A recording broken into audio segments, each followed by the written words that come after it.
Little information. Hi, Cindy. Good morning. We just started, so you're good. Just a little information about myself. I got licensed in real estate 16 years ago. I've been doing it full time for, I'd say, the last 10 years. And I've been with Keller Williams the whole time mainly. I got my licensing through Century 21, but I've been with Keller Williams for a long time. I'm in the top, I'm Capper. I'm in the agent leadership thing. Sorry, I'm still waking up. I'm in the agent leadership. I'm in the top 5% of the realtors out here. So I have a team that I'm converting into. So I was an individual agent for many years. So this year we're converting into a team. And yeah, we're looking to do big things. So I do some commercial. Yeah. I think my highest commercial one I sold was 1.3 million commercial building. So that was in 2018 it was.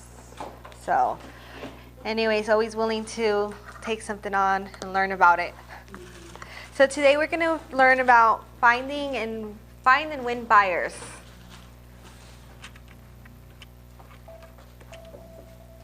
So you guys have a daily, have you guys all been doing your daily habit, your 10 new contacts, your database, 10 people, speak with 10 people. So if you speak with 10 people, you'll be able to add 10 new contacts and you'll be able to write 10 new notes, right? Has everybody been able to do that? Trying? It's hard, huh? Yeah. That's what I strive to do daily, and sometimes it's just hard, you know? My coach, I do MAPS coaching, Mastering MAPS coaching. So what she suggested I do, and something that may help you ladies with your goals is, so you have 4 weeks in a month. So plan out your goals for the 3 weeks, that first 3 weeks. Try to hit those 10 people. Oh, this is daily. We'll add it up, right? Try to do your goals within the 3 weeks. And that way the last week, by the week 4, you've met your goals, ideally. If not, you know you have to catch up. But if you met your goals, you have a free week to, relax, right? But always strive to, meet your goals immediately. So yeah, within the 3 weeks, we break it down, because with the 411, I don't know if you guys are familiar with that yet, have gone through that, but with the 411, you do your annual goals, your monthly goals, then your weekly goals, so you break it down. So when we do the weekly goals, we strive for getting everything done within 3 weeks rather than 4 weeks. That way, again, you could catch up if you need to on the 4th week. So that's something that's been helping me. And then I know Clara previewed 10 homes this weekend. Yes, and I was really surprised, but I think it was the way that I thought about looking for the open houses. Uh-huh. So I just Googled it. Okay. I went all the open houses today in the Antelope Valley. So it gave me all the open houses for Palmdale and all for Lancaster. So I started to, I was not really looking necessarily for 10, but the ones that I saw, they were almost like scheduled. I mean, the itinerary. Yeah. It was really, they were like one after the other. So I made a list, and I started from number 1. I mean, the only one I could not see actually go in was the one on Macon at the AV Country Club. Okay. It's a hut. I think it's a hut because it was Trevor Jones, and he had the signs on the outside. And apparently his open house was until 1. Well, we're trying to get to all of them before 4 o'clock. So by 3:30, that's when I get there. But everything else is very good listing. Yeah. Very good listing. That's good. Well, that's a great idea to knock out your 10 previews a week. Just go in the weekend, especially right now that the weather is getting nicer and changing.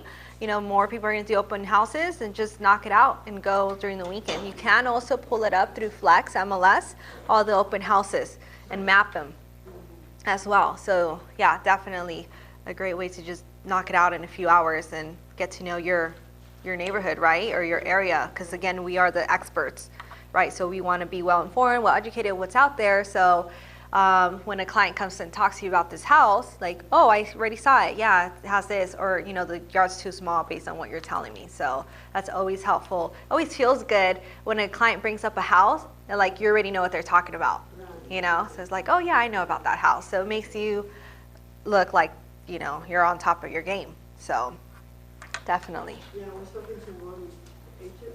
Mm-hmm. Actually, it was a Central 21 around the high school, the Highland. Mm-hmm. And I was talking to him about the condition of the property. He said, yeah, but I told the seller and they don't want to do anything. So I gave him, you know, I talked to him about what we have been discussing before. So he said, yeah, but you know, I don't know what they don't want to do. They're not going to get the money. Yeah, people are people. Okay, so yeah, continue to do your, you know, strive to meet your 10 daily contacts and your notes, and start using command and inputting your contacts. Hi, Nico. Hi, how are you? Good morning. Good. How are you? Okay, so I'm not gonna go there yet.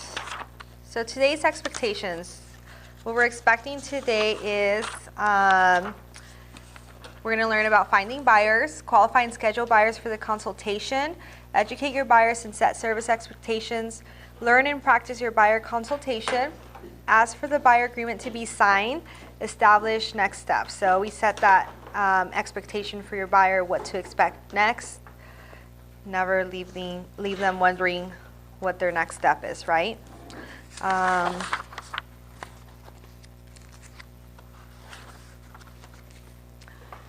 Call. So they have you guys call have you guys been calling during class?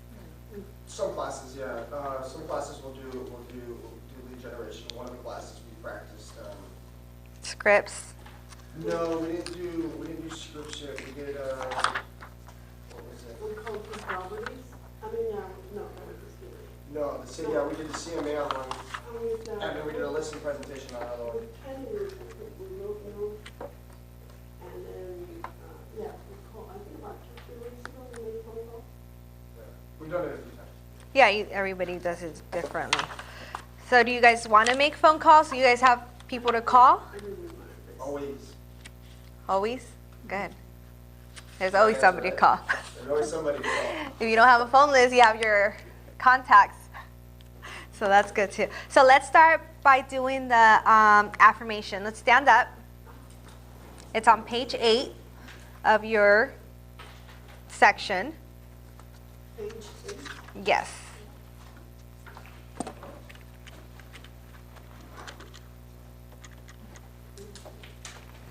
It says, I easily find motivated buyers. Section 7, page 8. Let's see. Should have it. Oh, right here. It's the next one. There you go. Oh, these. Oh, okay. Yeah, I was just the affirmation. Oh, I was just Right here. I was looking for a list. Yeah, no, it's just one. Oh, sorry. Oh, I see. There you go. You found it? All right. So, page 8, you found it? Is the one 6, right? 8. Oh, No, right here. Of 6. Oh, 7. Oh, so 7. thank you. You're welcome. Okay, so let's say it together. We'll say it 3 times, okay? 1, 2, 3. I easily find motivated buyers. I easily find motivated buyers. I easily find motivated buyers. Yes. Good job. As long as they don't cancel on me, which I did. It's okay, on to the next one. So affirmations are great. I daily say affirmations to myself. I need it because again, it's everything's mindset, right? It's all about how you think, how you talk to yourself, and how I don't know, I know I'm my worst enemy, right? So if I'm not treating myself right, then how could I treat my clients right? So we treat ourselves good, we talk positive to each other or to ourselves, and then that reflects to our clients, right? Everybody has their days, but again, the affirmations personally help me a lot. So I easily find motivated buyers. I was reading this morning, and I had a buyer consultation at 8 o'clock this morning. So I easily find motivated buyers. And it was such an easy appointment. It worked out, you know. So I easily find motivated buyers. It's true. All right, let's see. What's next? So we're going to, does anybody have handwritten notes? Okay, let's vote. Who wants to make calls? Just me? I'm out of cards. I don't have I need to buy more cards. anybody that. Which is a good thing, which means I used all my cards. How about we strive to finish a little early and then you guys can make calls at the end. Does that work? Cool with that. Yeah. And then, so get your head in the game. Finding buyers is simple. Servicing buyers is inexpensive. Earning with buyers is quick. Get your head in the game. Right? So, actually we're going to go to page 9. Let's do this instead because I think scripts are very important. Yes. Script practicing. So, hi Suhaili, just in time for script practicing. 2, 4, 6. Perfect. You each have 2 people now. So we're going to partner up and Ignite scripts. I love them. They're so good that I definitely suggest if you just work on scripts 5 minutes a day, you know, your language is going to start changing. Yeah. So that's what we do. We strive for 30 minutes a day. So I'm always practicing scripts and try to get it out of the way in the morning. And we just started implementing that with Doris, who's turning into my buyer's agent. And I could already see it in her language, her using the scripts and naturally it coming out because we practice daily. So you internalize these scripts and they come out like nothing, right? So I strongly suggest if there's one thing you do today is practice your scripts, okay? Because that will make you more confident as you talk to people. So that will make you, when you talk to people, it will make it easier. Yeah, and you won't be so scared to pick up the phone and call or talk to somebody in the grocery line or whatever, you know? Or get sold by the person you're trying to sell. Right. Yeah. That's the big Yeah. thing. They'll tell you Yeah. they don't This wanna is. do it. Yeah. This will help you how to handle those objections, or you know, again, our job is to inform people, right? We're just the source of information, and by doing that, we can't inform them if we don't know what we're talking about, right? So these scripts guide us on our conversation. So there's scripts for calling renters and first-time home buyers. Newlywed.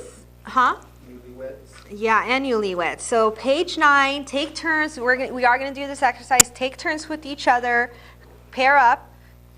Each one of you read it to each other. And we'll have, when everybody's done it, at least once to each other, each one, we'll go ahead and continue. So like what, 15 minutes tops. So partner up. My name is what? So I suggest you read it to yourself first. Yeah, read it to yourself first, then read it, practice it with each other.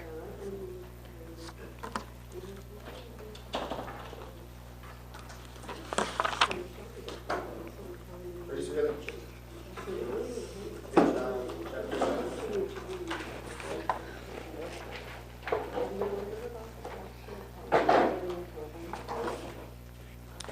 I'm gonna get my script partner. All right. Make her do it with you.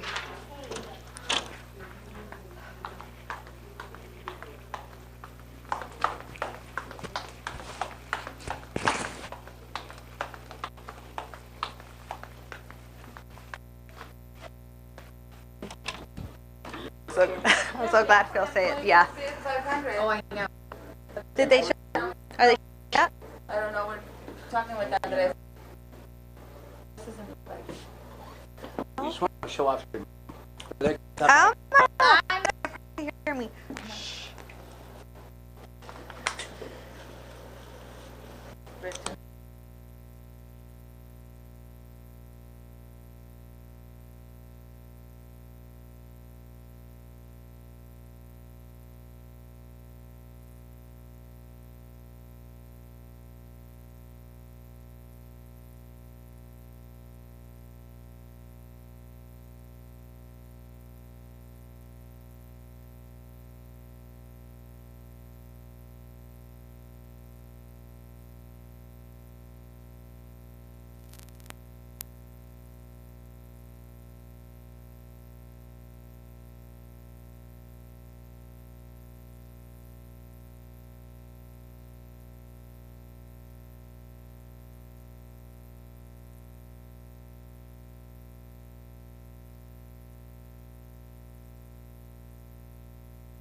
Let's do this. You get a chance to talk to your hubby, and I'm gonna go ahead and put you in my schedule for 11 a.m. tomorrow.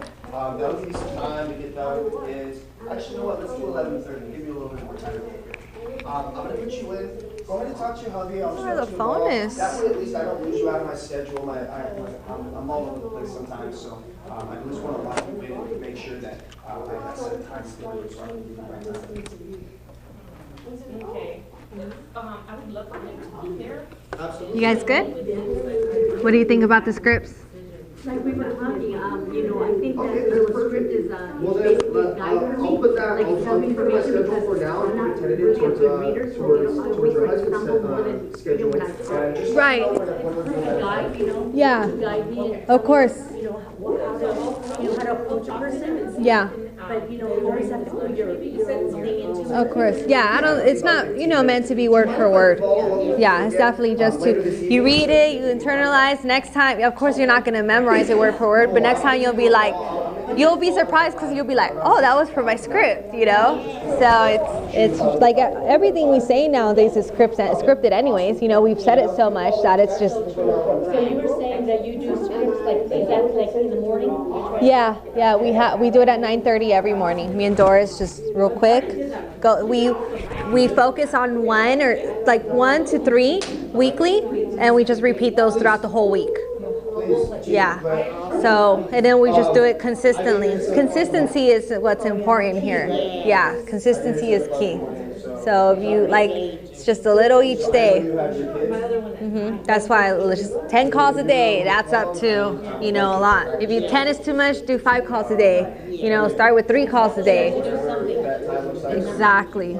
Just have a goal. So yeah, but I really like. That's why I went and grabbed her. I'm like, oh.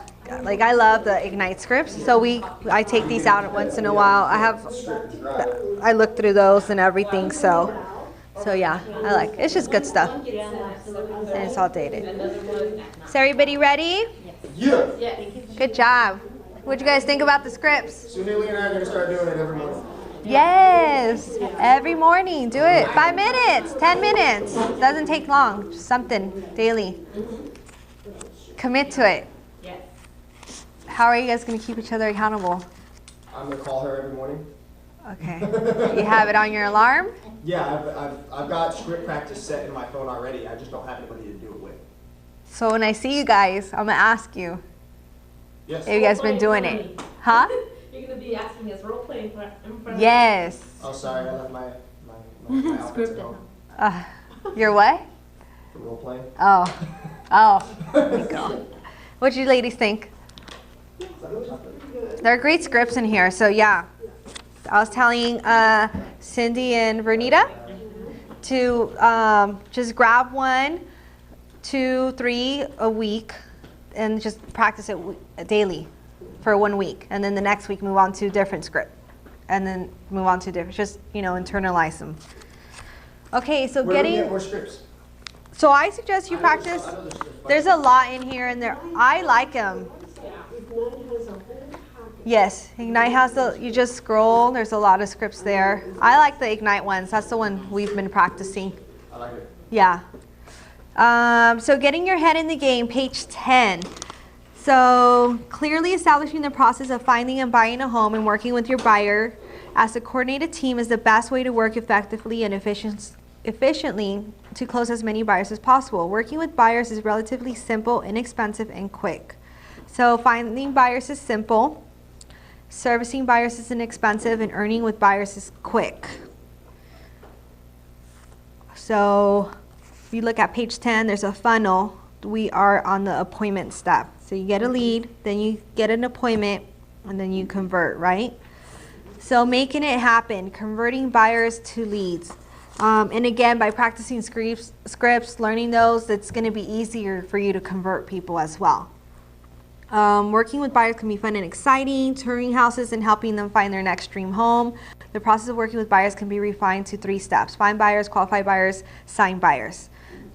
Okay, so. I don't see very many, I don't hear very many people doing floor time.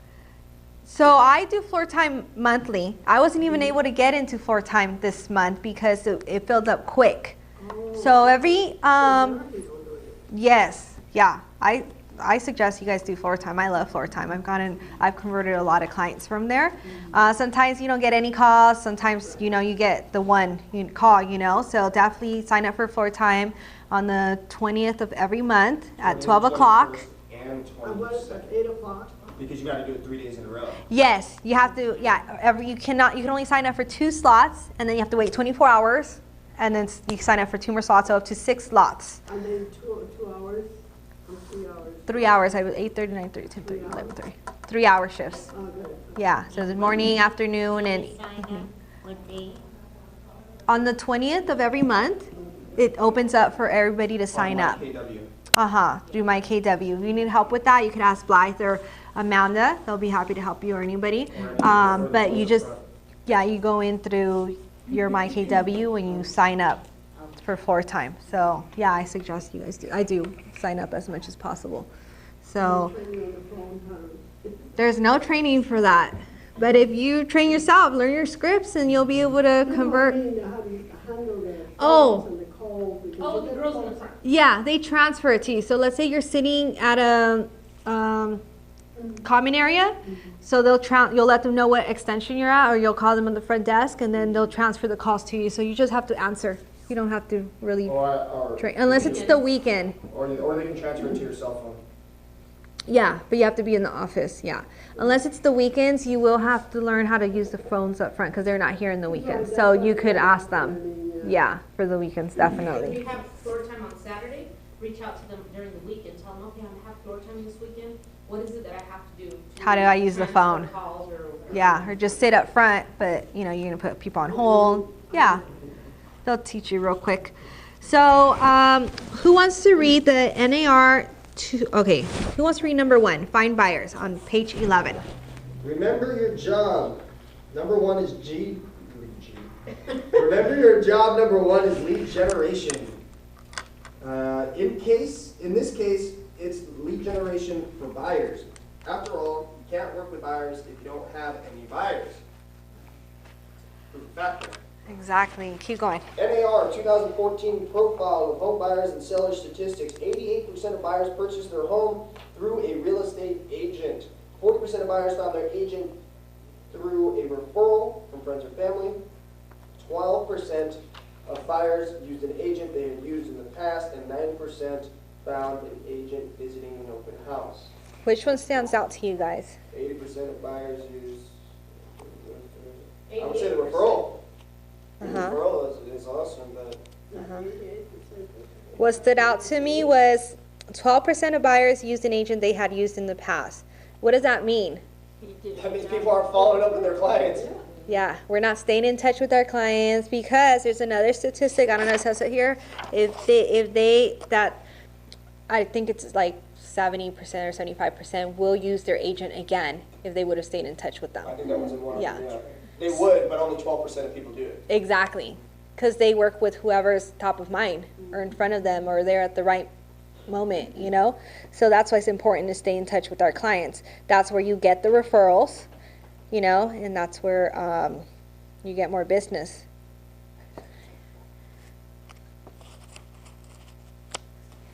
So how will you find buyers? Any ideas? How do we find buyers? Everywhere, you go to the supermarket, you get into a conversation with people, you go to the nail shop and talking to the people that are doing it. Yeah, anywhere. Supermarket. I did that in the supermarkets, and I asked them if I could give them some material to put in your reading, your breakfast.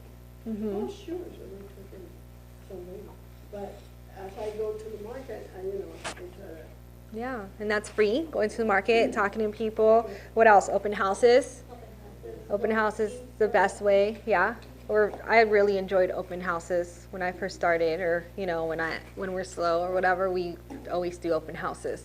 right? Easy way to get buyers. We were talking about that earlier. There's so many people go. And then that gives you an opportunity because there's so many buyers from out of the area, from that agents that send their buyers out here to look during open houses. So you have an opportunity to swipe that buyer because it's really for their best interest for them to work with the local realtor and somebody that's willing to drive. Do you mention to those out of area buyers that, because sometimes they'll say, well, you know, I already have an agent, and they tell you where it is, out of area. And you tell them, well, you know, you work with me, I can always give them a referral, she doesn't even have to do it, right? Yeah, I've done that before. Yeah, they're really like, because, you know, a lot of people will have relatives or something, and like, yeah, they could, you know, get something for their time they've implemented with you. But yeah, no, first I try to convince them to why they should work with us, right, with me, because we're local, I'm an expert in the area, I have access to all the homes, I'll go with them and not send them to open houses by themselves. So you want to, you know, again, that comes back to what could you offer to your client, right? So definitely, yeah, worst case scenario, you want to say, well, I'll give them a referral, but you don't want to give your money up front. Where else could you get buyers from? Referrals, right? Just parties. That's so Haley's specialty. If you're high I, you like to socialize, you know, parties, you talk to people, networking. That comes down to your sphere of influence, right? Your sphere. There's always. Works out really well if you don't have fun, too. Yeah, get more confident, right? Hey, I saw real estate. What's up? But yeah, just you want to make sure everywhere you go, people know you're in real estate. When you show up somewhere, when I go somewhere, I don't even have to tell people anymore. They know, like they come to me and ask me real estate questions, right? And if it's somewhere that they don't know me, like I make sure that they know I'm in real estate, depending on my mood that day, right? Sometimes I'm like, I don't want to talk to nobody. But still, like you want to make sure people know what you do, right? Because Talk about real estate and all, politics and all that. And if you're Yeah. in a party, if you already sold them a home, they already got your trust. So if somebody else starts talking in the party, oh no, this, I want to buy a house, I want to buy, and people would just be like, Oh, yeah? she sold me this house. Yeah. And this and that, and then the other person starts hearing, oh yeah, I want to buy a house. Exactly. And boom, you get a whole bunch of Exactly. Share your app with them. Right now, we want to be sharing our app, right? There's a contest going on. So whoever gets a lot of downloads, right? Are you guys aware of that contest going on at the office right now? Yes, March Madness. Yes, March Madness. Yeah. So try to get. I like to see this out there. It was colorful. Uh-huh. Yeah. There's some differences. They're still working on them. So ideally, they are trying to improve it, right? But the point is, I think there's like, if you have 1,000 downloads, you get a certain amount of business from that, right? So the more people have your information, the more chance you have of getting a client. And it's free. Another thing, like I'm very, you know, I like to save money. So I always try anything free, right? So we work on, like I don't buy any leads, you know, I don't do any of that. So I only invest money where I have to. I just did a mailing in an area because my client wants this specific area. So I mailed, I think it was like 500 cards or letters. And I got 3 calls from that already, 2 listing appointments and a possible third one. So, and I spent like, I think it was like $500 with postage, less than 500. It was like $350, $400 maybe. But it was well worth the investment for me, you know, because I've saved money in other ways that I could invest in that. So, you know, sometimes you do need to spend a little bit of money, but when listing, I'll get that money back right away. So, all right. So doing lead generation on page 12, there's a little script as well there. It says, always ask, I just want to see if you have any real estate plans coming up that I can help you with. I appreciate you giving that a thought. If you do come across someone, will you promise to let me know? So that's the cash race right there. Will you promise to let me know? Because, you know, make somebody promise you, they're going to want to keep their promise, right? So that's a good little script that you could always throw in there. And then it talks about open houses. As a new agent, open houses are easy, fun, and low-cost way to find buyers. And if you work an open house really good, I don't know if you guys went over the open house section already, but But you could do a 7-level open house. You know, you can market it ahead of time, door knock, have a sign out the whole week until the weekend that there's an open house coming. You always want to have at least 7 signs out pointing to the direction of the open house. Let's see. So you could really do a lot with an open house for free. You could ask your lender to print out flyers for you, right? And go door knock the neighborhood. So you could do all kinds of things. For many agents, holding open houses is their #1 strategy to build a strong business, and it can be yours too. If you follow a proven model, buyers and sellers come to you, and other visitors may not be actively looking to buy or sell, but a memorable and favorable impression can generate referrals now and business farther down the road. Holding an open house can be broken down into these steps: preparation, marketing, connecting with visitors and asking for their contact information, lead cultivation, and conversion follow-up. So I guess there's an open house job aid kit, and there should be some good open house scripts as well here. So let me pull up the video.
She said near just after closing, or she's asking that throughout the process? Throughout the process. So do you notice she's asked a lot of questions, right?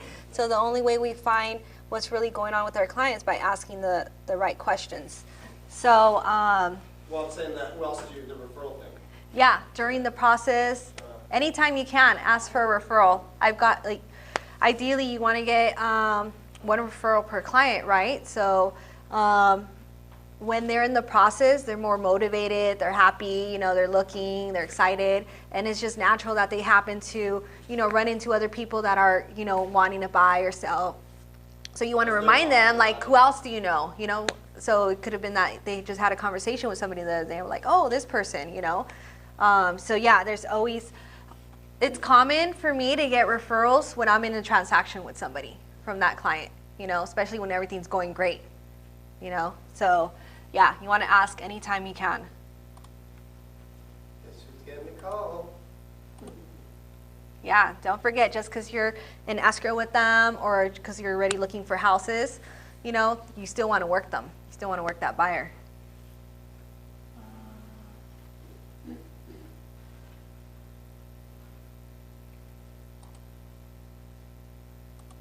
Darn it, how do I make this big again? Press This one. spacebar, I think. Oh, right here. Just double click the image on the left. On the left. No. Right click. I did. How do I do this? On the top, doesn't have it to enlarge? Oh, there you go. On the top. Top. Yes. No. Top left. What's that little computer I think thing it's on the this top one. left?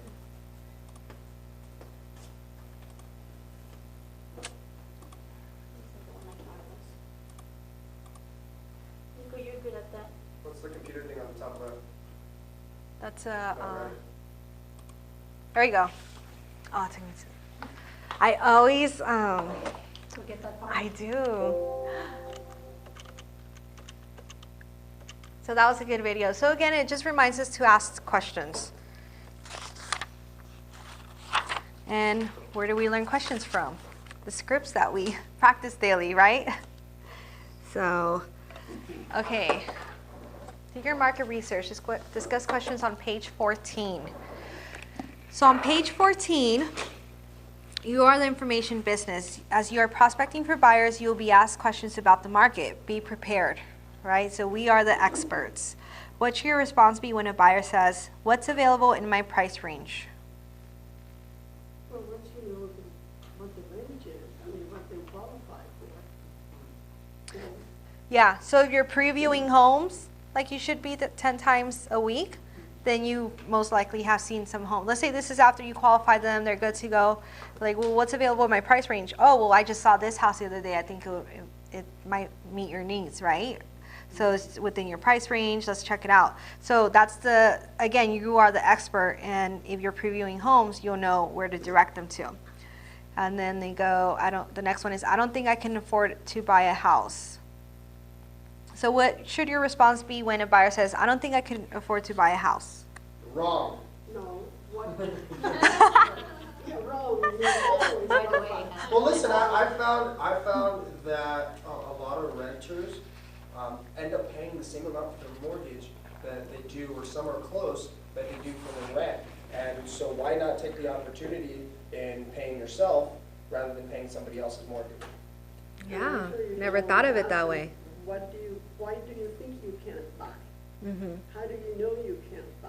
Mm-hmm. And depending, another person say, well, because why do we do this? Well, that's great because Nico just used the script we were practicing. That was in that script, right? So yeah, it's a matter of just redirecting them, asking them those questions. Well, why do you think that? It's just, again, redirecting them and helping them see the possibilities, right? Okay, what about they say, I'm thinking about waiting until next year. Ooh, what about somebody says right now, I'm thinking about waiting until next year to buy. What's happening next year? Well, prices are supposed to go down. Where'd you get that information? It's all over the news. Is it? That's what I hear. Well, as your market expert, Mm-hmm. personally, I think that based off of what's going on, there isn't really any way for anybody to know. And no one ever really does. No one can ever really predict on when the market's going to go up or when it's going to go down. But I can tell you this, I've had a client that I've been working with for the past 6 months who's also been waiting. And all the market has done is gone up. So if you're waiting for the market, the best time to buy a house is now. Do you think interest rates are going to go down more? Again, no one really knows what the future holds, but right now, I can tell you that his interest rates are at the lowest they've ever been. And so it's a great opportunity, and rather than wait and see, I don't want you to miss out on that opportunity. So what do I need to do? Well, why don't you come in and we can talk more about it.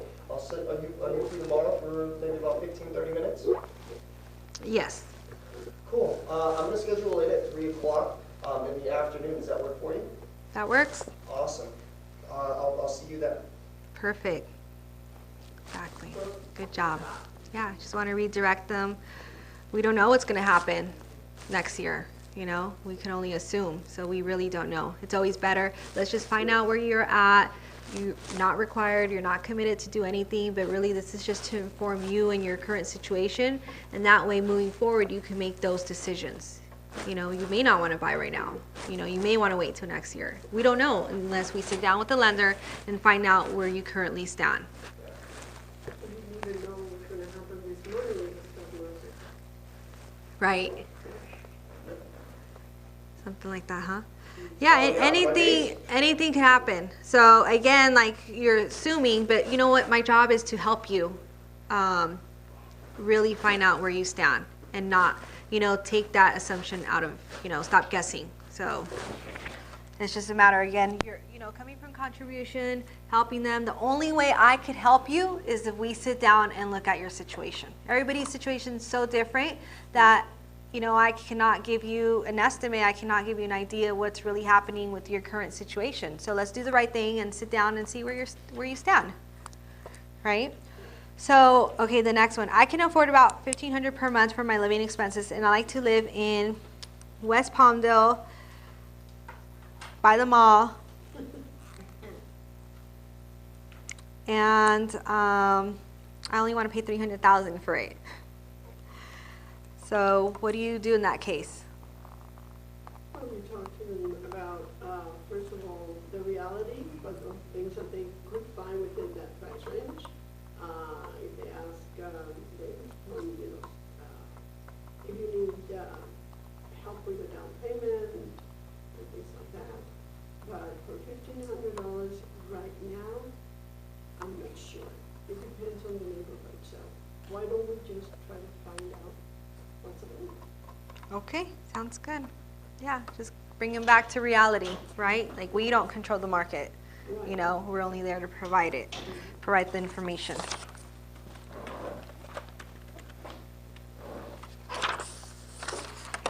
Market statistics. So moving on to page 16. Be the expert professional real estate agent that your buyers can rely on by having local market statistics at your fingertips. Your buyers will need your expertise in order to make informed decisions when it is time to make an offer and negotiate. Keep these statistics updated on a monthly, weekly, even daily basis. It's your job to know these numbers.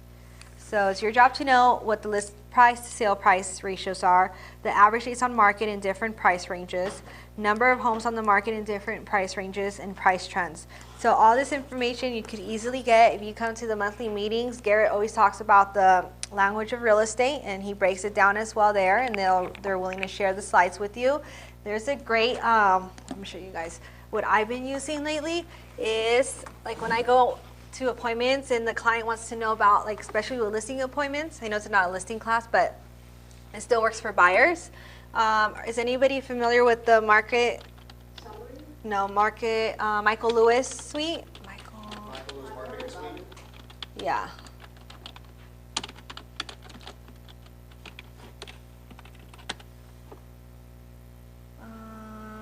Marketing Suite. Hold on. Oh, Michael Lewis Marketing Suite. Is it? I have it up on my computer. What's, yeah, Michael. So you just plug in the zip code and it automatically pulls up what's, there you go.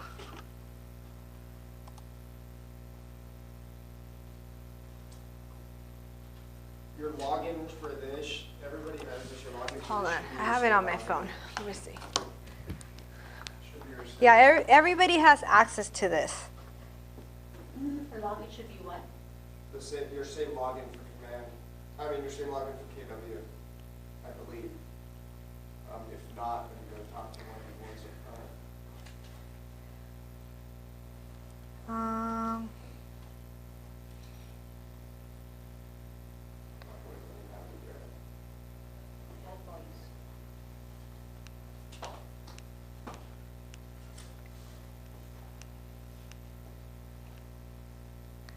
I'm gonna show you guys this because it's been really helpful. Because it makes you look, again, like the professional, like you know what you're talking about. Like which we do, we all know what we're talking about, but you know, it's hard to learn all the statistics and they change all the time. You can't memorize all that, or I can't. So this really helps me. Oh my goodness, where's my...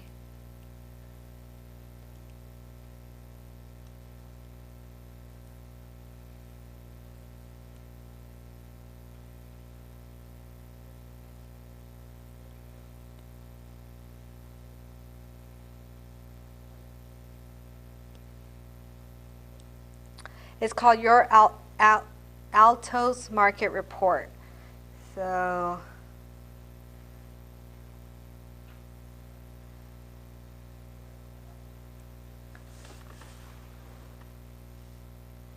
how do I get to it? I guess through here then, right?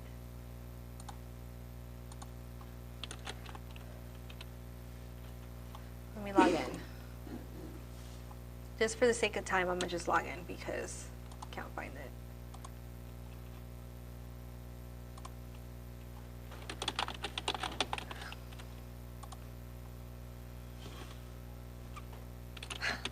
Who knows their passwords? I don't. Really?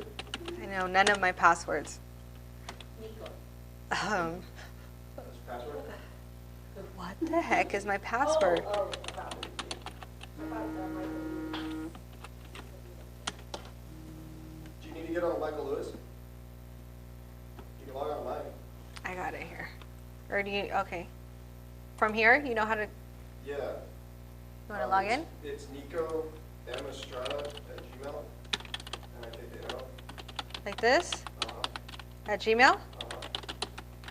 You want to come and The put your, password is 1, capital Q, AC, WSX, 321. well, nobody will remember that, so you don't have to worry about changing it.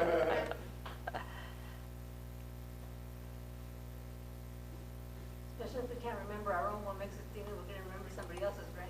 Especially Right. if it's not even a word. So you go in here, where is it? I've never gone in through here this way. So there's social suite, note cards, brand builder, brochures. What are you looking for? The Altos report? There's a search bar at the top. Where? Oh, it's not. Ah, Free stuff. Pricing and product information. oh, real-time data, probably here. There you go. Right here, this is it. So you guys saw what I logged in, how I logged in, and it should be your same as your, right, your KW command login. So what's the, I'm sorry, the URL for it? It's, I went through here, but you should be able to go through your KW command as well. But you go to michaellewismarketingsuite.com. Marketing what? Suite? Yeah, this one right here. But you should be able to go to the through KW command as well. I just didn't because I'm not logged in. Anyways, you go here, right? You click on real-time data. It takes you here. All you do is put in your zip code, and this could be anywhere. Search, view report, subscribe, get access 20. And then it has you subscribe, but you don't have to.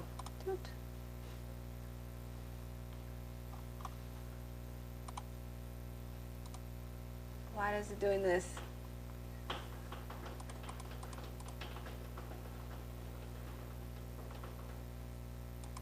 I don't know. Do you want me to register you? Yeah. What? Nico Estates, Nikko, ESTATES,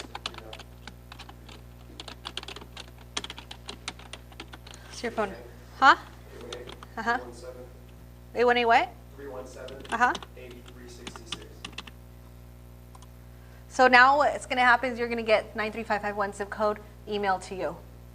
That's what it is. So anyways, so right here you see we have houses, Palmdale, California, 93551. It breaks it down, the market action index, strong sellers market,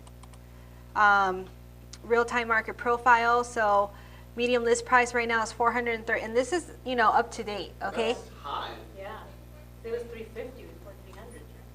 Medium list It's price. 300 for the entire animal, for the entire gal. We're looking at 93551 zip code. So I just looked this morning, I did a search.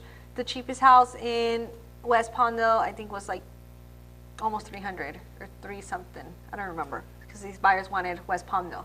Okay, so this is medium list price. So this sounds about right. Again, we're only looking at the zip code. Okay, and per square foot, 183. Days on market, 79. And this is on average, right? Price decrease, 27%. Price increase, 8%. Relisted, 10% are being relisted. Inventory, only 73 homes, right? Medium rent, 2,400. Most expensive home, 2.6. Least expensive home, 267,000, right? So then it breaks it down. What's what? There you go. Yeah. When's the drop happening? Yeah. Then it breaks it down, right? It shows you a graph and everything. Then you could click for more charts. You see, you could change it up. Depends on what you want to print out, right? Shows you all that stuff. This is really cool. I really like it. And then down here at the bottom again, it breaks it down. So your medium price, 379.9. So medium price, right? 1770 square feet. It just gives you the average of what type of home you're looking for. 380, right? Then for 430, and then 492, and then it goes up. And then when you could also go to condos, and it breaks down on condos, right? And then you print it. When you print it, it looks like this. Where is it?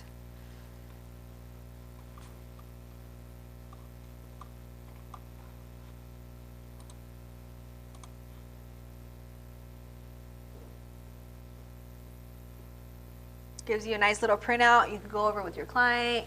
You're going to look like the expert giving it to your client, right? You have a buyer consultation. This is what's going on in that area you want, you know? So it's just a great tool to use, and it really makes you look knowledgeable. So I suggest you guys use this. Phenomenal. I've been looking for something like this. I didn't realize it was. I love this. Yeah. I've honestly, I've been going, there's no website, no one's doing. Well, you could go through Gavar, through Flex MLS, and you could also print it out a different way. I'm not too familiar with that, but I'll figure it out. And I've done it before. That's how Garrett gets his numbers for the language of real estate. That's how they put the graphs together. It's just a little bit more difficult. This is easy for me. This takes me a minute. You know, I could put somebody, you know, we could put any zip code. Give me a zip code. Somebody. 3566. No. 93. Out of area zip code. Somebody. 91344. 91344. Granada Hills. View report. So now you see Granada Hills. Medium list price, $825. Hell yeah. Per square That's foot, what in everybody's neighborhood. exactly. Yeah. So this really is helpful. Days on market, you know, it just breaks it down again. So you could do all kinds of things depending on what, you know, you're looking for. Huh? Average price, medium list price is $825. It's a good market to sell. A lot of homes in. So you could see show them the history of the inventory. We're low on inventory everywhere, right? Average days on market. I've gone, you know, right here. Price per square foot. Yeah. So this is a good tool. I suggest you guys learn it and use it.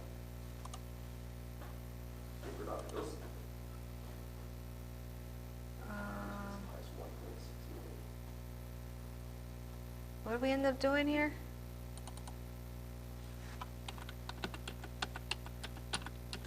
So what do you guys think about that?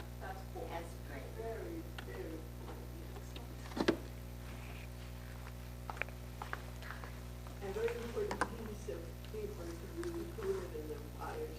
consultation, listing consultation, anything. Just carry it around with you.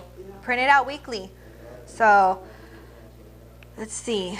All right, let's move along.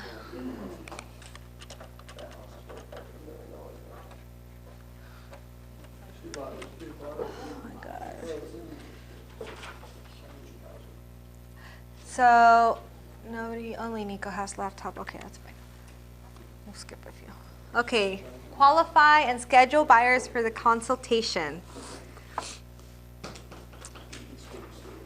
Armed with market knowledge, your next step is to qualify buyers and schedule an appointment for the buyer consultation, right? You have your information, got your scripts, you're good to go. Now you have to qualify a buyer and schedule them for an appointment for the buyer consultation. So whether you're speaking to someone in your sphere, a referral who has expressed an interest in buying, responding to buyer sign calls or inquiries from an open house, or making contact with the buyer looking for properties on your website, you have two goals. Qualify them. Are they actual buyers? Okay, and two, get the appointment for the buyer consultation. We always try to get the appointment. Even if they sound iffy, you might be surprised. Just set up an appointment. The more appointments you hit, the more likely you'll get a conversion from there, right? We're all liking people, so we meet you in person. And they're like, you're like, yeah, let's do it. Yeah, and they see all the information you provide and how knowledgeable you are, and then you follow up with them, you know, you'll convert them. So why qualify first? So we qualify a buyer to avoid wasting time with them. They may not be qualified to buy. They may have another agent they're working with. They may not be serious about buying. They may just be checking prices of houses to determine what their house is worth, etc. Right? We qualify them. We ask questions to find out really how we could help them. Because if we don't find out how we could help them, we're doing them a disservice anyways, right? We cannot help somebody when we don't fully understand what they're thinking, what they're going through, what their needs are, right? So, It'll be the same thing they told you when you first talked about it. One of the things they say is do not research the buyer until you meet with them, because they will probably tell you something different than what they told you on the phone. yeah, so buyers are liars, right? So, but we always, you know, have the benefit of the doubt. We are here to help. We're here to provide that information. We just put ourselves out there and try to help that person, because if they don't buy, they may know somebody else that's looking to buy. So if you treat everybody with respect and, you know, with be serious with them, they may refer you to somebody. Like, oh, okay, you know, they weren't able to help me, but, you know, I have my mom's may be looking to buy a house, or my cousin, or whatever, you know. You want to stay in contact with them, you want to add them to your database, and eventually they'll buy in the future or sell or refer you to somebody, right? Okay, so when buyers call on a property they saw online or driving by, this sounds like an instant client, right? No, buyers who are calling on properties often have two goals. Eliminate the property. With a quick call, they want to determine if the house has potential. If it doesn't, they don't have to see it. Eliminate you. Until they are ready to make a move, they want to avoid salespeople, right? Another thing, I always ask if they're working with the buyer agent. So if they are working, I'm like, well, how can I earn your business? If it's somebody, they're like, oh, you know, I am working with them, but, you know, I don't have nothing in writing. Well, so if you hear some hesitance there, like, well, how can I earn your business? I'm a local area expert, you know, and then you start using your scripts on them, right? Try converting them. So if you always hear a slight, like, hesitation, just go in there, try to, you know, take the buyer, pretty much. Not take them, but, you know, you want them to end up with you, because you know you're going to be doing your best to help them, right? You want them to end up with somebody that's going to look out for their best interest. So, but if you talk to somebody and like, yeah, I have an agent, blah, blah, blah, I just want this. So like, hey, here's the info. Okay, if you have any more questions, have your agent call me. You know, sometimes you'll have those calls. Just eliminate them right away. Don't waste your time.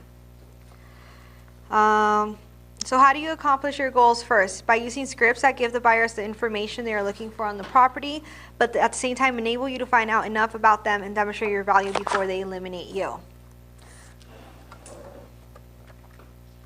Okay, page 20, NAR fact. According to the 2014 NAR profile of home buyers and sellers, 2/3 of all buyers interviewed only one agent.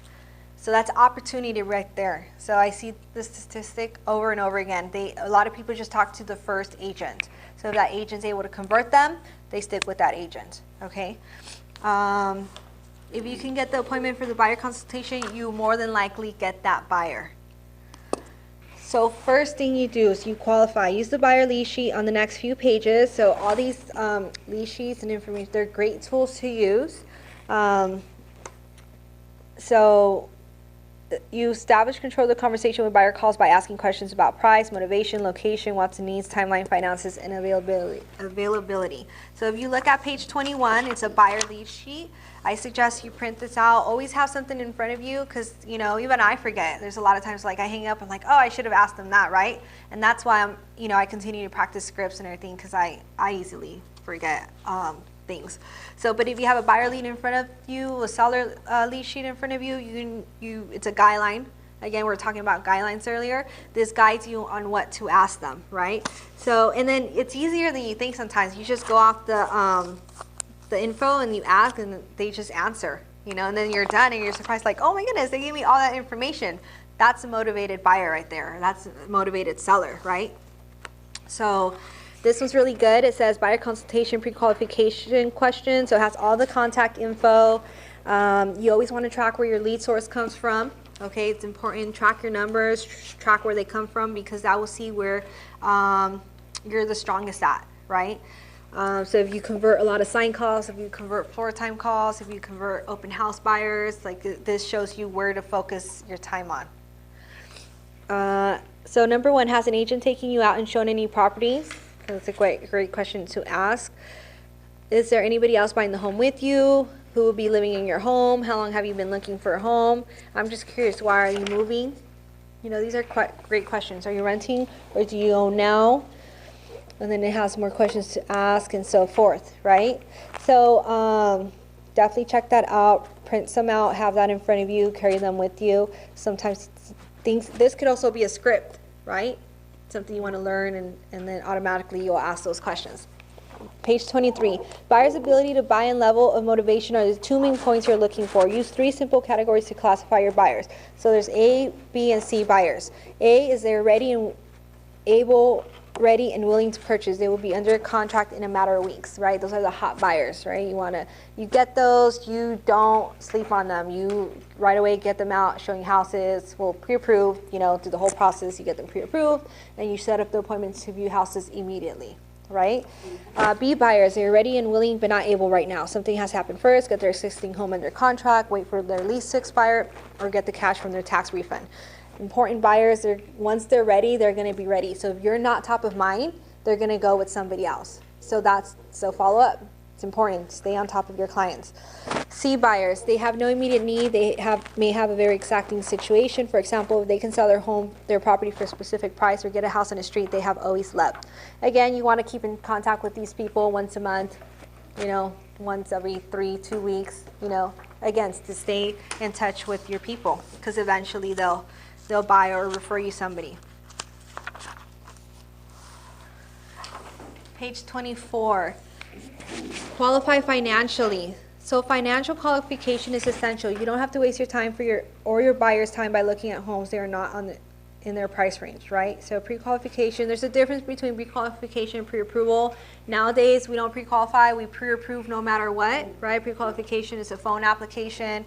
Lender talks to the client over the phone. They ask them questions. They don't verify any information. Yeah, you could qualify for $450. Bring me in your paperwork, blah, blah, blah. That's not a pre-approval. That's pre-qualification, right? Pre-approval, they reviewed the taxes. They reviewed the pay stubs, the W-2s. They verified income, everything, right? So you always want to pre-approve a buyer because you're going to look like it's going to be your fault if they end up, you end up showing them houses at $400 and they really only qualify for $350 because they have some certain write-offs on their taxes that weren't being accounted for because the lender didn't review that up front, right? So it's always important, make sure their paperwork is reviewed. It eliminates an escrow falling out of escrow, eliminates more issues. So again, you're there to look for their best interest, and if you don't do your due diligence to make sure they are in a good position, that's not going to help them. So explains the benefits of pre-approval. So script. Some people are like, oh, I want to find the right house first and then I want to pre-approved. get pre-approved or talk to a lender. I'm like, well, it doesn't work that way, right? So this should be a good script. Mr. and Mrs. Buyer, it's important that you're pre-approved for a loan before you begin your home search. Pre-approval is really just a lender's determination of how much money you will be eligible to borrow. You'll know exactly what price range you can afford. When you find the home you love, you'll be able to take action quickly. Sellers will be more likely to accept an offer from a pre-approved buyer. And finally, you can see if there are any errors on your credit report and you can resolve them right away. Would you like to have one of my lenders call you to help you with your pre-approval? When is the best time? So that's a great script right there. That's on page 24. Practice that one, because you are going to get people that they don't know, you know, they're just misinformed. They think it's easy, you know. And again, just like I'm doing you a disservice if I show you houses when we don't know where you stand. You may have to fix something on your credit. You know, we want to put you in the best position possible to be able to buy and get the best interest rate possible, right? So again, you're there to guide them through that. Page 25, 7 critical points in the mortgage process for realtors. Okay, there's a clear preparation of duties in the home buying and home financing processes. The real estate agent controls the former while the mortgage loan officer handles the latter. However, Robert Griffin, CEO of Primero Home Loans, says that his team has found that a great working relationship between the agent and loan officer can make transactions go much smoother and avoid unnecessary delays or failures in your closings. Griffin and his team share that there are 7 critical points in the mortgage process for real estate agents to engage. So real quick, you know, your lender is a part of your team.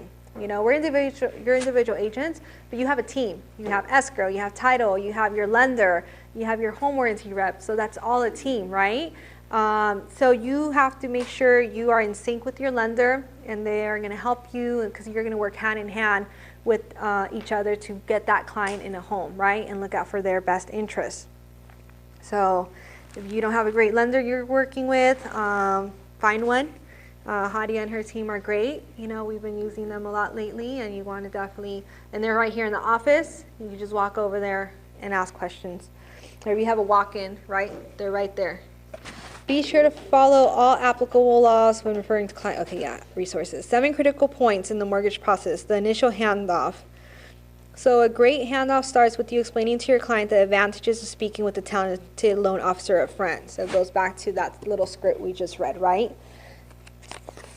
So you're prepping them to talk to the lender. And then number 2, pre-qualification and pre-approval. They do that. Number 3, expectation setting on the what's, when, and how. So the lender their job is to also explain, you know, their part and their role in the transaction, right? You're not the lender. Let the lender do their job and you do your job, okay? Because when you misquote numbers, they're going to blame you. So I always go back and, you know, and since rates change, anything could change.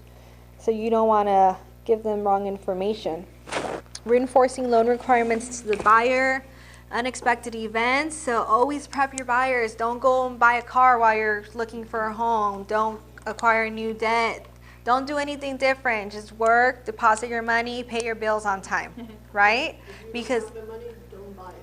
yeah, or if you're thinking of doing something, that's why we're here. Check with me, call the lender. You know, we'll guide you through it. We're here to hold your hand. You know, any little thing could hurt you, you know, especially if you're like they're right there, barely able to qualify. You know, anything could jeopardize the situation. Especially if your debt to ratio is really high. Exactly. Yeah, they could have a great job, great, you know, credit score. They could be a great A buyer, but they may have a high debt to rate ratio. Mm-hmm. And, you know, they go and they rank up their credit card because it's Christmas time and they need to buy presents, whatever, you know.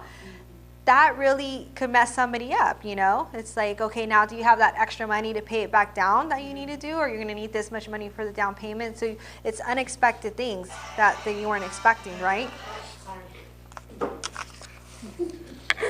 Your phone's on silent, please. It's fine. It's okay.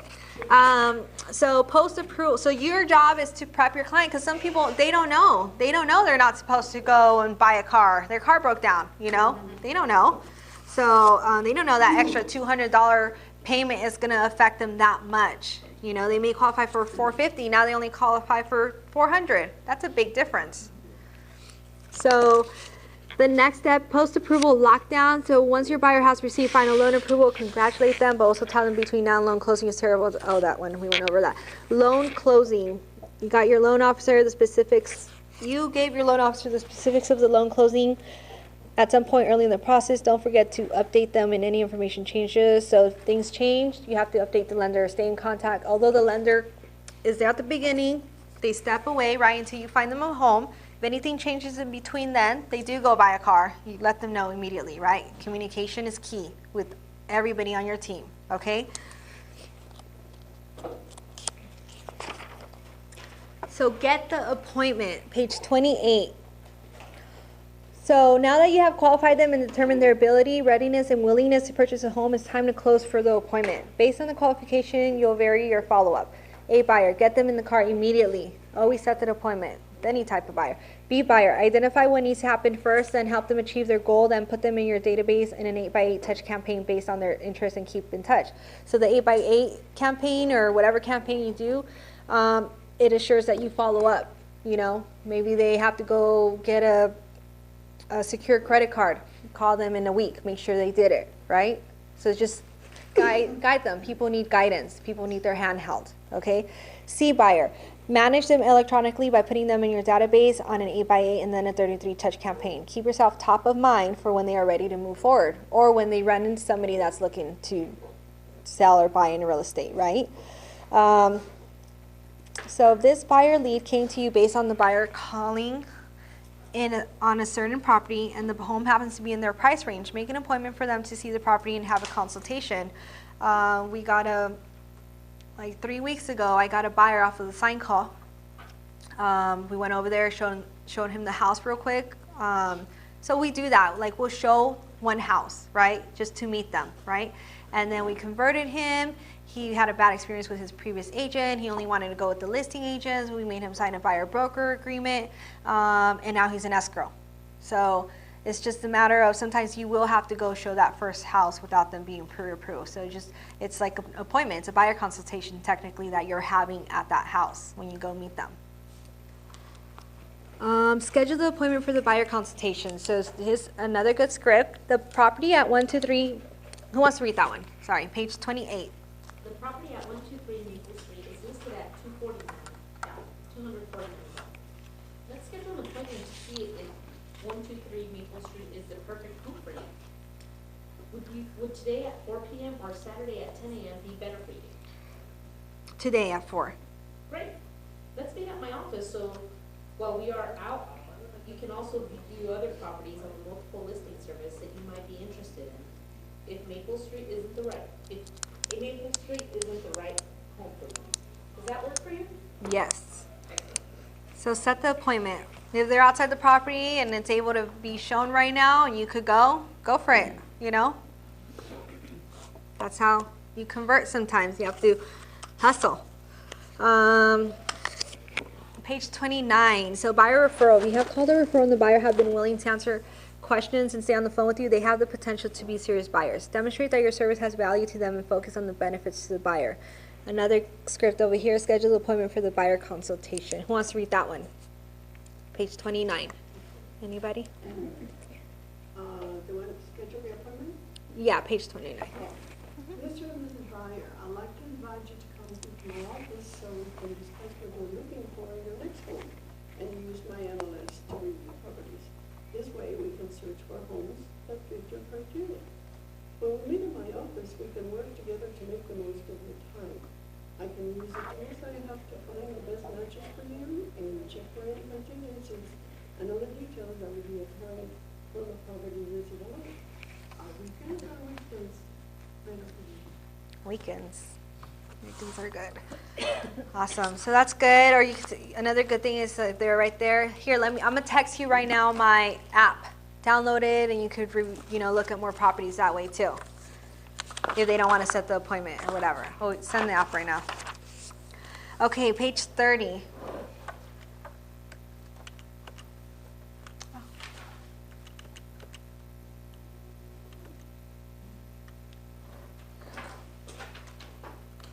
Buyer consultation, a guide to buying your home. So you got the lead, you converted them, you have an appointment, or you got the lead, now you set the appointment, now you're gonna do the buyer consultation, right? So, buyer consultation, anybody have a buyer consultation? You guys use it? Good, good. Buyer consultations are great. It's a packet of information. You leave that person, they can review it on their own time, and it kind of reminds them of everything you discussed with them, right? In the process of the whole process. Because it's so much information to take in, you know, they could go back and review it or call you if you have they have any questions. So now we are at the buyer consultation. So the buyer consultation is a tremendous opportunity to pave the way to an effective and long-term relationship with buyers. During your meeting with the buyers, your goals are: 1, delve into the needs, wants, and values of your buyers. Showcase your services and educate and set expectations for how you will work together. That's a big one. Set expectations for how you will work together. Walk away with the signed agreement, the buyer representation agreement. That's a big one. If you're not using that one, use it. So I didn't use it for many years. We are now, for me and my team, we are now required to use it just because it's there. And we work a lot for somebody and they should commit to us because it's time away from, for me personally, time away from my kids, you know, and I'm working with somebody that's going to just dump me easily. I'd rather not work with you, you know, so I want that commitment because my time is valuable.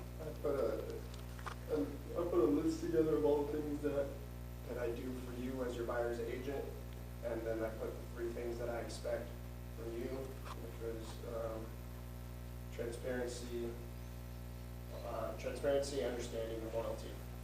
Those are my 3 things. Yeah. Pass them over the paper. There you go. And that's your, and that's part of your buyer consultation. And you need that commitment, you know, it's just, we do a lot for people, and people, you know, some people, again, they just don't know. So we're actually just educating them on how this really works, you know. They don't know. They go and talk to somebody else and everybody, and then they get all these ideas in their head. But we tell them up front, look, hey, I don't get paid unless I sell you home, and this time with you is time away from my family. So I need your, like, I'm committing to you. You need to commit to me. So what are you expecting from me? Yeah, there's a whole, and there'll be some scripts here, and then that's the whole consultation and leads you into it. So I expect loyalty. I expect it as well. Yeah, it's a two-way street. So Here is my Bible. yeah. Yeah, and I read, I don't know if it's, I don't remember, but I read a great buyer consultation, not a buyer representation script last night. I think it's in this one. I took the wrong book home. Video is very good too. Huh? The video for the lesson is very good. Oh, there's going to be another video, huh? So, okay. So this is preparing you to lead, preparing them, setting them up to expectations, which is going to have them sign the buyer representation agreement, right? So let's take a look at the 8 steps to a buyer consultation. So I know the one, I heard that the one they updated on Command is really good. I don't know if it's this one, but I'm actually going to update all my presentations, so I'm looking into this one's, but it has great information. You can go in there, you could customize it. If you don't have any statistics or any like previous experience, you could use Keller Williams. Our office has sold this amount of homes. We sold this much last year, blah, blah, blah. We won AV's Best last year, blah, blah, blah. Like, you could use everything that Keller Williams has done. Now, for the numbers, I can say go to either Adams or Garrett or. Yeah, somebody could help you. I've been trying to update the numbers. Uh-huh. So what I did was I took the template, and I put in all my information. I put my bio sheet and all that. And then the one where the numbers are, I just took the numbers off. I redo a new template, and then I use that one in order to be able to change the numbers according to the time when I make the consultation, because they'll change. Right. Yeah. If you need help with any of that, like, we are here to help you. Like, we want you to have a buyer consultation. We want it to be correct. So you can ask anybody, set up an appointment with Garrett, Adam, Blythe. I think Blythe's the one that mainly helps with that too. And we'll make sure it's done, you know, right. But this is the easy guide on what to do. So it goes into, it's all about you. You get from me, this is what you get from me. 6 steps to home buying. Again, you're gonna go over these steps with people, but when they go back and read it, you're like, you know, they're like, oh yeah, this is what's next. So this is, you're setting the expectation for them to know what happens next. Funding your home purchase touches on the pre-approval process again. 1111, make a wish. 333 is my number. And then process of funding. So what happens once you know, what does the lender do? So this is what they do, right?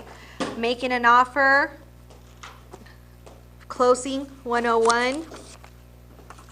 If you're newer, you know, you're not even familiar with the process, and read this, you know, internalize it, get familiar with it. Because when I'm sure most of you bought homes, and you know, it's different buying a home than helping somebody through their transaction. Every situation is circumstantial. Everybody has different things they go through. Yeah. So page 40, closing cost. And this is all, this making an offer and closing 101, that's all in the Michael Lewis marketing suite as well.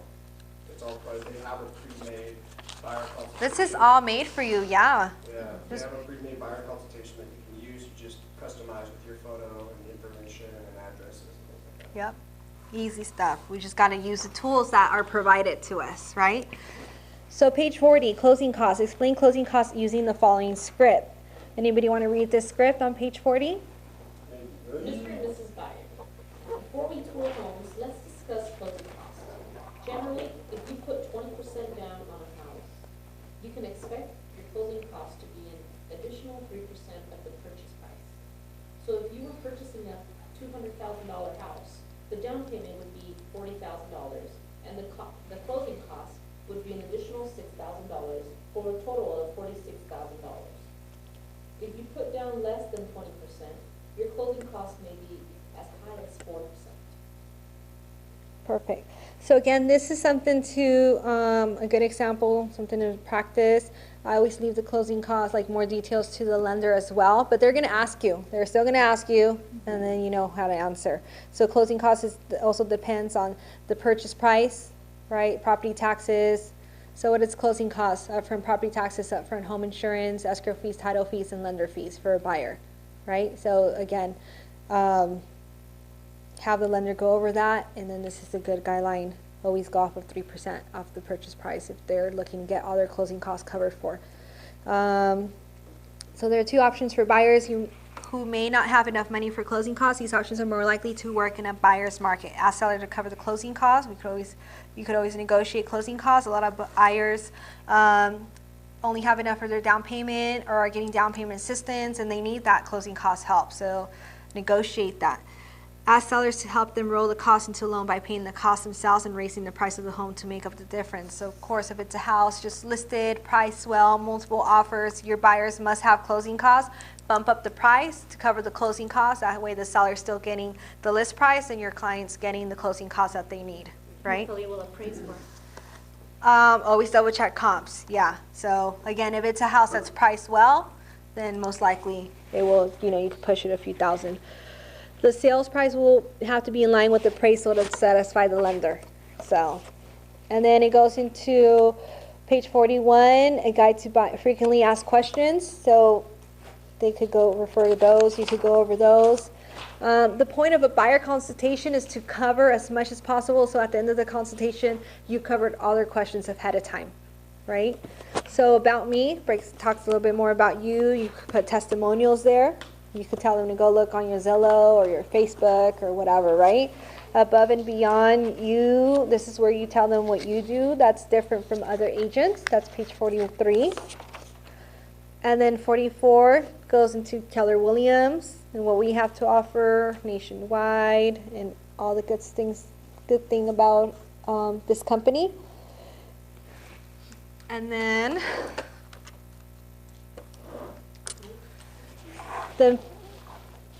you close. Okay, so that's 44. That's your buyer consultation.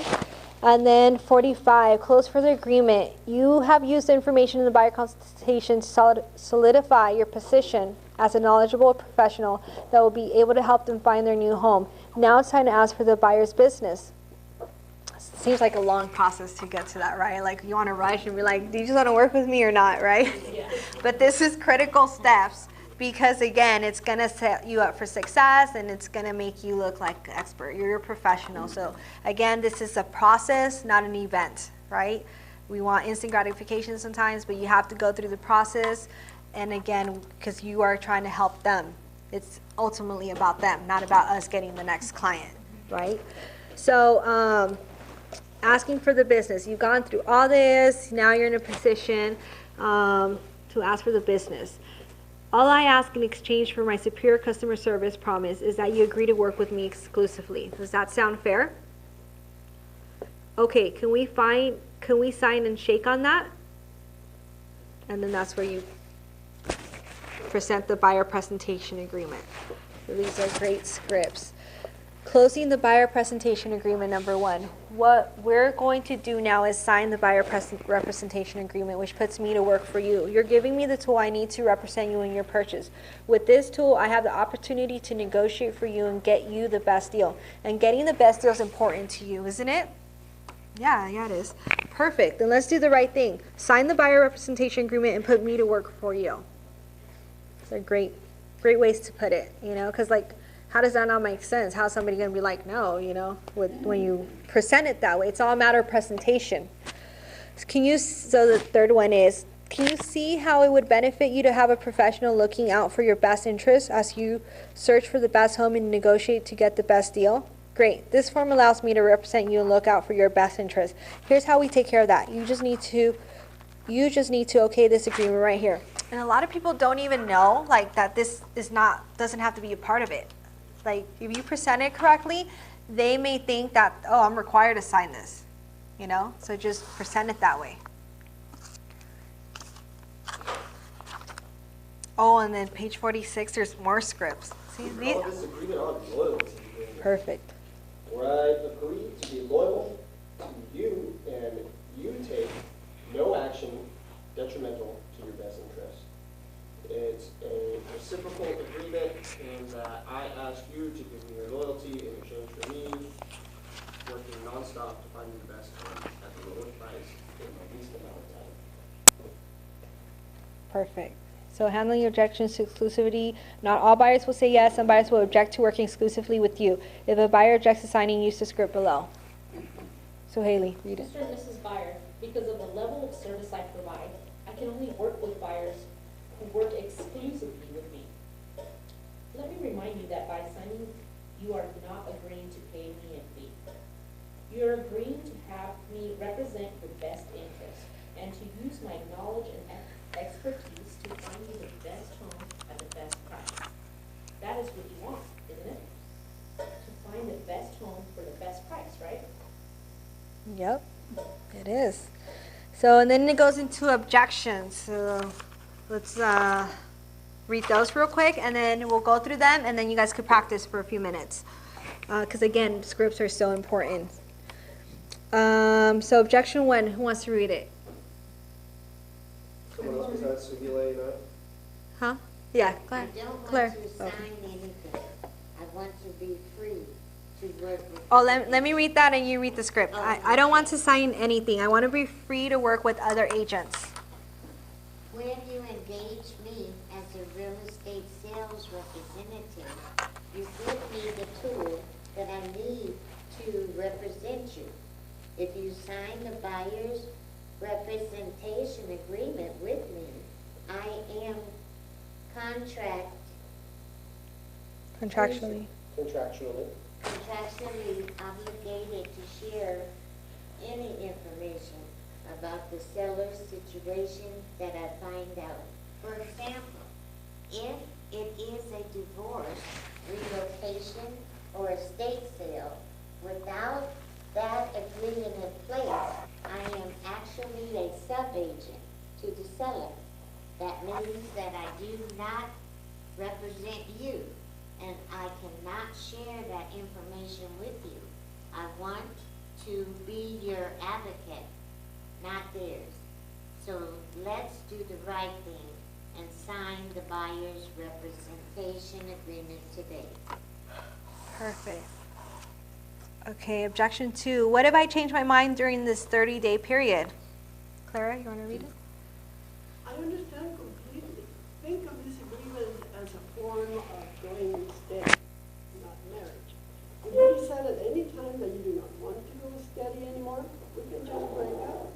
There's no need for a divorce, and you can break up with me if I am not meeting your expectations. If you feel comfortable with that, you can just okay the agreement with your initials. And objection 3. I don't need to work with an agent because I can find a home on my own through the internet. Who wants to read that?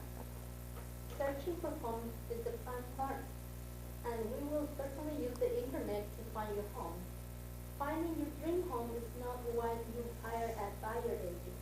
You hire an agent to help you get the house you find. My job is to protect your interest throughout the home buying process and negotiate on your behalf to get you the best price on time. Exactly. So know when to let a buyer go. Keep in mind that sometimes you have to say no. If you aren't able to agree on a win-win solution, you may spend a considerable amount of time showing homes to a buyer only to have them eventually purchase from someone else. If a buyer refuses to work exclusively with you, you may choose to let them go, especially if you feel like there is a possibility that they would buy from another agent, such as a friend or relative of theirs. Be sure to ask great questions to uncover why they won't sign. So, Mr. and Mrs. Buyer, I appreciate your decision. Since I can only work with buyers who work exclusively with me, I'll have to just wish you luck in your home search. Thanks again for coming to meet with me today, and let me know if you changed your mind. So it's okay to say no to work with somebody. Don't waste your time. So let's take like 10 minutes. You guys practice with each other, because these are just important scripts.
Wednesday.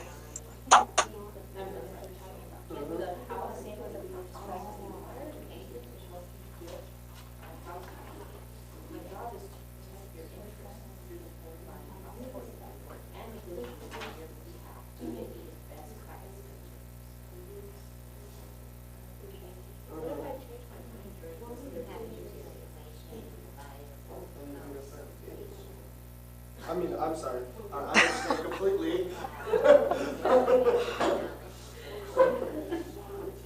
Listen, if you change your mind, you feel like I'm not doing my job, this isn't a marriage. You're not married to me. I'll work this contract up and we'll never have to speak to each other again. But I put this contract in front of you because I'm reassured that I'm doing my part as much as I want to. And if for some reason you change your mind, you don't want to buy a house again, don't even worry about it. We'll just get the contract. That was the script.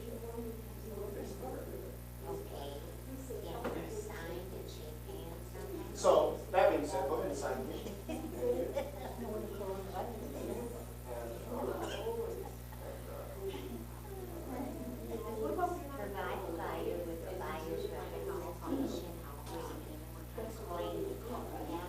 We'll check this out. So, this agreement